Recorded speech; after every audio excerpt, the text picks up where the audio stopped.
모두가 바라던 보수 멸망의 날이 다가왔습니다. 김건희가 촉매가 되어 윤석열뿐만 아니라 한동훈 국힘까지 전부 나락으로 처박히게 될 것이라는 말이 나오고 있는 상황인데요. 지지율을 보면 이젠 정말 탄핵의 준비가 끝났습니다. 야당의 지적에 대통령실까지 비상입니다. 영상 시청 전 구독과 좋아요 정중히 부탁드립니다. 더불어민주당 윤건영 의원은 북한의 우라늄 농축시설 공개가 전 정부의 대북 굴종 외교 탓이라는 여당 비판에 대해 오물풍선 하나 못 막는 현 정부가 무슨 자격으로 그런 말을 하느냐고 반박했습니다. 문재인 정부 국정상황실장을 지낸 윤 의원은 YTN과의 통화에서 지난 정부에서 사실상의 핵 동결을 이뤄내는 등 진보 정부일 때 그나마 핵개발 속도를 늦춰왔다며 이같이 말했습니다. 한동훈도 계속 윤석열과 싸우는 것 같은 모양새를 보여주고 있었는데 역시나 전부 쇼였던 겁니다. 한동훈은 그냥 윤석열 시즌2입니다. 한동훈도 똑똑한 척 이성적인 척은 다 해놓고 결국 전 정부 탓 야당 탓을 하기 시작했습니다. 지금 김건희 관련 문제가 너무 불리한 상황이기 때문에 북한을 전 정부와 엮어서 끌고 오고 있는 것이죠. 국민들은 절대 그런 눈속임에 속아 넘어가지 않을 겁니다. 한동훈 국민의힘 대표가 지난 14일 북한이 우라늄 농축시설을 공개한 데 대해 과거 대북 대중굴종 외교가 만들어낸 현실이라고 비난했습니다. 한 대표는 자신의 SNS에 민주당은 북한 얘기만 나오면 평소와 달리 아주 과묵해진다며 이같이 말했는데요. 그는 곧 미국과 일본의 리더가 바뀐다며 우리 안보 상황도 변동성이 높아질 것이라고 지적했습니다. 이어 정쟁과 방탄에만 몰두하지 말고 북핵으로 위협당하는 대한민국을 지키자며 북한의 핵 위협에 대응하기 위한 초당적 협력과 대책 마련이 필요할 때라고 강조했습니다. 이어 정상과 상식의 범주에서 생각하고 대처하는 것, 그것이 대한민국을 지키는 길이라고 덧붙였는데요. 제발 윤석열과 국힘부터 정상과 상식의 범주에서 행동하길 바랍니다. 앞서 북한 노동신문은 김정은 노동당 총비서가 핵무기연구소와 무기급 핵물질 생산기지를 찾아 무기급 핵물질 생산에 총력 집중하라고 지시했다는 소식을 발표했습니다. 북한이 우라늄 농축시설을 공개한 것은 이번이 처음입니다. 북한이 이례적으로 핵시설 공개한 데 대해 미 대선을 앞두고 핵실험에 나서는 것이 아니냐는 관측이 나옵니다. 한동훈이 국방에 대한 이야기를 하자마자 북한이 대남 쓰레기 풍선을 또다시 부양하고 있습니다. 합동참모본부는 어젯밤 10시 30분쯤 문자 공지를 통해 이같이 밝히고 풍향 변화에 따라 대남 쓰레기 풍선이 경기 북부 지역으로 이동할 가능성이 있다고 설명했습니다. 오물풍선이 머리 위에 떠다니면서 국민들이 피해를 봐야 하는 상황을 언제까지 지켜만 보고 있을 건가요? 합참은 적재물 낙하에 주의하고 떨어진 풍선을 발견하면 접촉하지 말고 가까운 군부대나 경찰에 신고해 주시기 바란다고 밝혔습니다. 국민의힘 정당 지지율이 한동훈 대표 취임 이후 내리막길을 걷고 있습니다. 윤석열 정부 출범 후 최저치를 기록했다는 여론조사 결과도 나왔습니다. 한 대표가 결국엔 윤석열과 똑같이 무능하다는 것을 속고 있던 국민들도 깨닫기 시작한 것입니다. 한국갤럽이 지난 13일 발표한 여론조사 결과에서 국민의힘 지지율은 전주보다 3%포인트 떨어진 28%를 기록했는데요. 이게 얼마나 심각한 수치냐면 국민의힘이 기록적인 참패를 당한 40 총선 직후보다도 낮고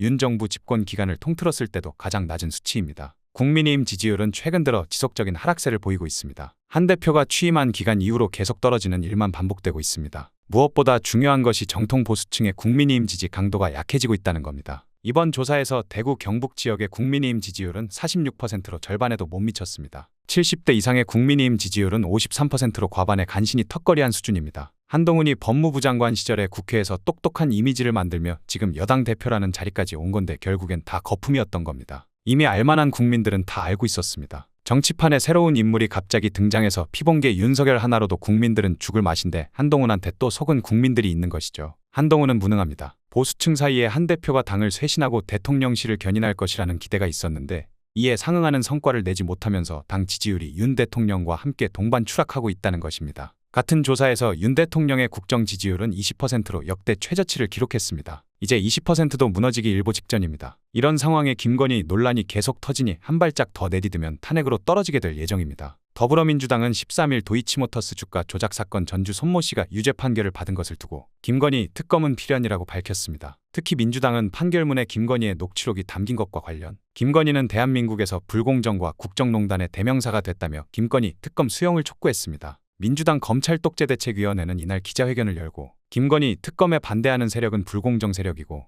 주가 조작 세력임을 자인하는 것이라며 윤석열 대통령과 국민의힘은 주가 조작을 옹호하고 주식시장을 교란하며 개미 투자자들에게 피해를 입힐 것이 아니라면 특검법을 즉각 수용하라고 말했습니다. 대책위는 김건희가 단순히 계좌만 빌려준 것이 아니라 직접 주가 조작에 개입한 진술과 정황이 여러 차례 나왔다며 더 이상 혐의를 피할 길이 없는 판결이 나왔다고 했습니다. 대책위는 검찰은 2022년 12월 재판부에 제출한 의견서에서 한국거래소 이상거래 심리분석 결과를 제시하며 김건희와 김건희 어머니 최은순이 2009년 4월 1일부터 2011년 12월 30일까지 23억 원 상당의 이익을 얻은 것으로 확인된다고 했다며 김건희 기소에 필요한 증거가 차고 넘친다라고 했습니다. 또 대책위는 민주당 이재명 대표 수사와 김건희 수사를 비교하며 정치검찰에 맞서 싸우는 제3의 민주화 운동에 나서야 한다고 주장했습니다. 대책위는 제1의 민주화 운동은 이승만 독재 정권에 맞선 것이고 제2의 민주화 운동은 군사 독재 정권에, 제3의 민주화 운동은 극악무도 윤석열 정권을 떠받치는 정치검찰에 맞서 싸우는 것이라고 했습니다. 그러면서 이 대표를 일주일 내내 법정에 가두려는 법정연금 정치 탄압을 시도하고 있다며 오늘은 이 대표지만 악랄한 탄압을 막지 못한다면 제2, 제3의 희생자가 나올 것이라고 강조했습니다. 윤석열 대통령의 부인 김건희가 연루됐다는 의혹이 제기된 도이치모터스 주가 조작 사건 항소심 재판부가 판결문에 김건희와 대신증권 직원이 통화한 녹취록 내용을 포함했습니다. 재판부는 김건희가 적어도 시세 조종에 활용된 거래가 이뤄진 사실을 인지했다고 판단했다는 해석이 나오는데요. 향후 검찰 수사의 초점은 김건희의 거래 인지 여부를 넘어 시세 조종 인식 여부를 규명하는 데 맞춰질 것으로 보입니다. 13일 법조계에 따르면 서울고법 형사호부는 전날 이 사건 주범인 권오수 전 도이치모터스 회장을 비롯한 모든 피고인들에게 유죄를 선고하면서 이 같은 내용을 판결문에 담았습니다. 1심에 이어 2심에서도 김건희의 계좌 3개와 김건희의 모친 최은순 씨의 계좌 1개가 시세 조종에 동원됐다고 명시했습니다. 항소심 판결문엔 김건희의 대신증권 계좌 거래와 관련해 2010년 10월 28일 김건희가 대신증권 직원과 통화한 녹취록도 언급됐습니다. 해당 녹취록에는 대신증권 직원이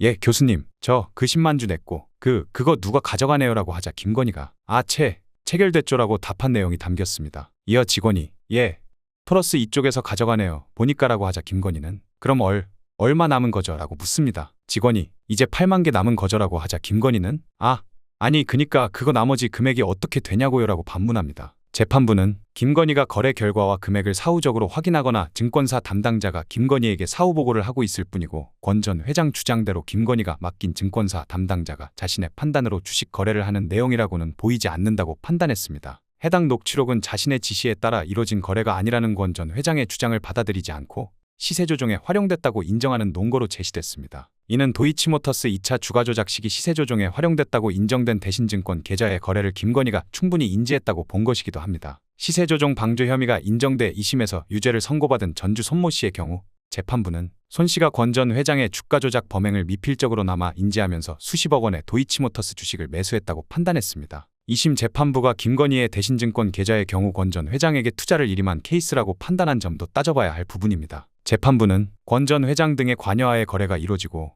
증권사 담당자는 그 지시에 따라 주문 제출했다고 밝혔습니다. 결국 김건희가 관여한 거래가 유죄 판결을 받은 권 전 회장과 모종의 관계가 있다는 것은 분명해진 상황입니다. 윤석열, 김건희, 한동훈까지 언제까지 대한민국을 본인들 마음대로 할 수 있다고 생각한다면 크나큰 오산입니다. 국민들의 심판이 기다리고 있습니다. 오늘 영상은 여기까지입니다. 대한민국 정상화를 위해 끝까지 힘쓰겠습니다. 여러분의 구독과 좋아요로 힘을 보태주세요. 감사합니다.